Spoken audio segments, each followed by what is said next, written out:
Hi days. After +2 degree ആണോ അല്ലെങ്കിൽ എന്തെങ്കിലും ഡിപ്ലോമ കോഴ്സ് ആണോ സെലക്ട് ചെയ്യേണ്ടത് എന്നുള്ളത് ഒട്ടുമിക്ക ആളുകൾക്കും കൺഫ്യൂഷൻസും അതുപോലെ തന്നെ ക്വസ്റ്റ്യൻ മാർക്കും ആണല്ലേ. നമുക്കറിയാം, ഒരു ഡിഗ്രി എന്ന് പറയുന്നത് 4 ഇയേഴ്സ് ആണ്. 4 വർഷം ഒരു കുട്ടി കംപ്ലീറ്റ്ലി ആയിട്ട് സെമസ്റ്റർ ബേസിൽ കംപ്ലീറ്റ് ഓറിയൻറ്റഡ് ആയിട്ട് പഠിക്കേണ്ട അല്ലെങ്കിൽ സ്ട്രക്ചേർഡ് ആയിട്ട് പഠിക്കേണ്ട ഒരുപാട് കാര്യങ്ങൾ നമുക്കൊരു ഡിഗ്രി എടുക്കുന്നതിലൂടെ വരുന്നുണ്ട്. ഇപ്പോൾ ഡിഗ്രി എടുത്ത് കംപ്ലീറ്റ് ചെയ്ത ഒരാളും ജോലിക്ക് വേണ്ടി സെർച്ച് ചെയ്യുന്നു, +2 കഴിഞ്ഞൊരു ഷോർട്ട് ടേം കോഴ്സ് എടുത്ത ഒരാളും ജോലിക്ക് വേണ്ടി സെർച്ച് ചെയ്യുന്നു. അവിടെ ഇവർ രണ്ടുപേരും ഈക്വൽ ആണ് അല്ലേ. പക്ഷെ നമുക്കൊരു കാര്യം മനസ്സിലാക്കേണ്ടത്, പെട്ടെന്നൊരു ജോലി ആഗ്രഹിക്കുന്ന ഒരുപാട് ആളുകളുണ്ട് നമ്മളുടെ ചുറ്റും. അപ്പോൾ അങ്ങനെയുള്ള ഒരാളുകൾക്ക് സജസ്റ്റ് ചെയ്യാൻ പറ്റുന്ന ഏറ്റവും ബെസ്റ്റ് കോഴ്സ് എന്ന് പറയുന്നത് ഷോർട്ട് ടേം ആയിട്ടുള്ള നമ്മുടെ ഇൻ്റഗ്രേറ്റഡ് ഓഫീസ് അഡ്മിനിസ്ട്രേഷൻ കോഴ്സിനെ പോലെയുള്ള കോഴ്സുകൾ തന്നെയാണ് തീർച്ചയായിട്ടും.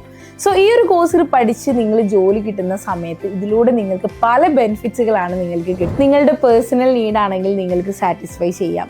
അത് മാത്രമല്ല, ഇനിയിപ്പോൾ നിങ്ങൾക്ക് ഡിഗ്രിയോ വേറെ കോഴ്സിലേക്കൊക്കെ പോകേണ്ടി വന്നാൽ നിങ്ങൾക്ക് നിങ്ങളുടെ ഫണ്ട് അല്ലെങ്കിൽ നിങ്ങളുടെ സ്വന്തം ഏൺ ചെയ്ത എമൗണ്ട് വെച്ചിട്ട് നിങ്ങൾക്ക് ഡിഗ്രിയോ PG ഒക്കെ നിങ്ങൾക്ക് ചെയ്യാവുന്നതാണ്.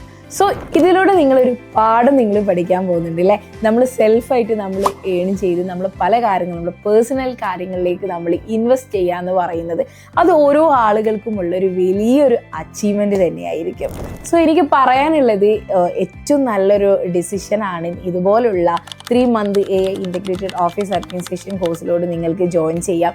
നിങ്ങൾക്ക് നിങ്ങളുടെ പേഴ്സണൽ നീഡുകൾ സാറ്റിസ്ഫൈ ചെയ്യാം. അതുപോലെ തന്നെ നിങ്ങൾക്ക് നിങ്ങളുടെ ഫ്യൂച്ചറും നിങ്ങൾക്ക് സെറ്റ് ചെയ്യാൻ പറ്റും. സോ ഈ ഒരു കോഴ്സിനെ കുറിച്ച് ഡീറ്റെയിൽസ് ആയിട്ട് അറിയണമെങ്കിൽ താഴെ കാണുന്ന നമ്പറിൽ കോൺടാക്ട് ചെയ്തോളൂ കേട്ടോ.